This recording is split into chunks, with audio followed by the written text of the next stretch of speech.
Respected members, when our government was formed, I had said, let us not care for what happened in the past.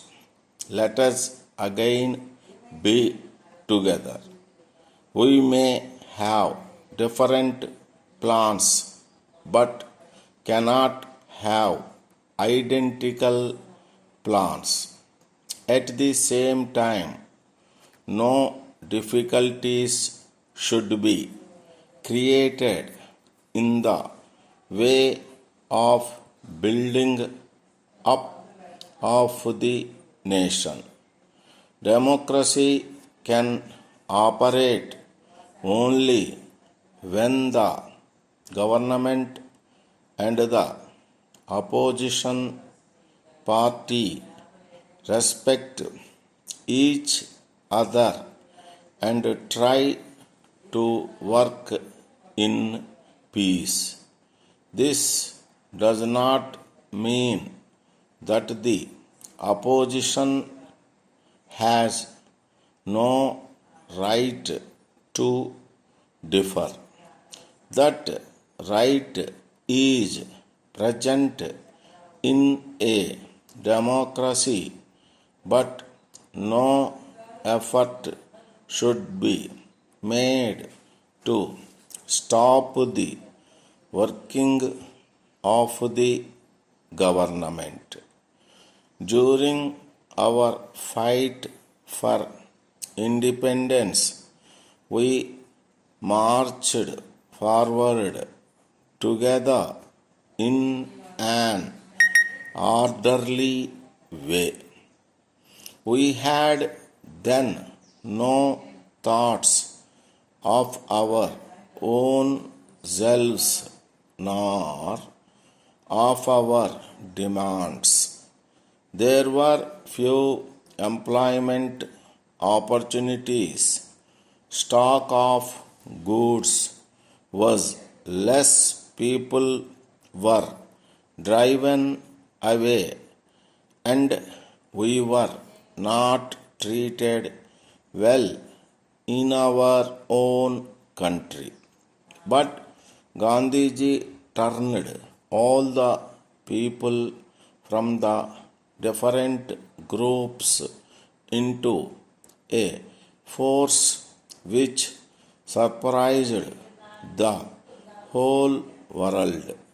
We are a peaceful force, a force for culture, a force for wisdom of the kind hardly seen in any other country.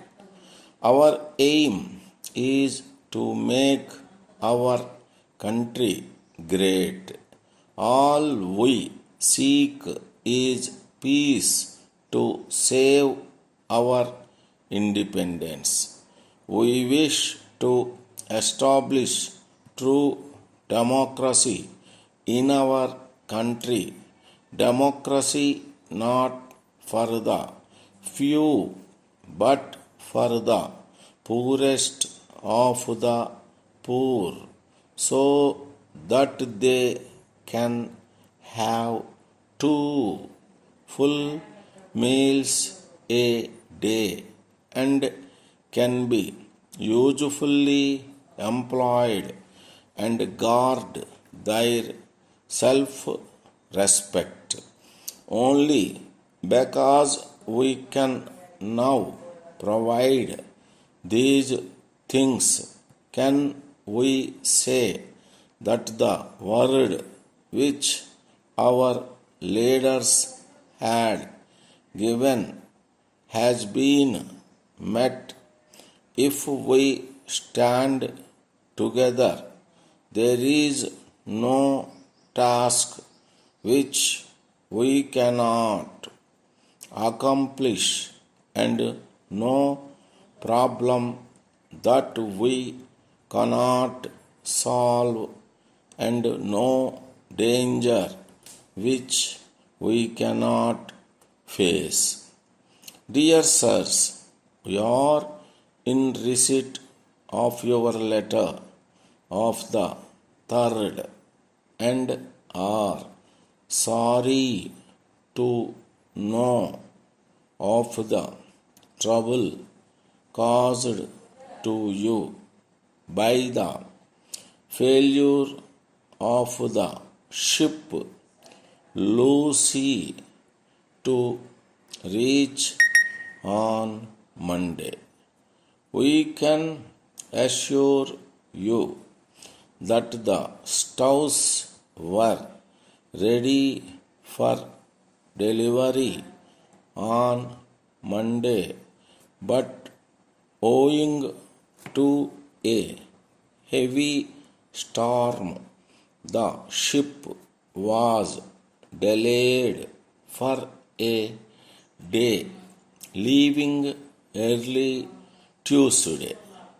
We can but apologize for this delay, which, as you will see, is in no way due to failure on our part.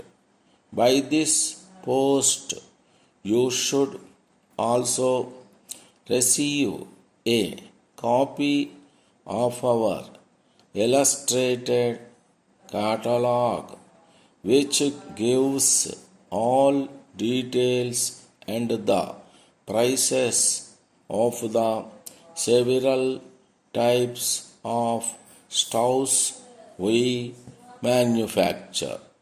Thanking you in the meantime. Yours faithfully.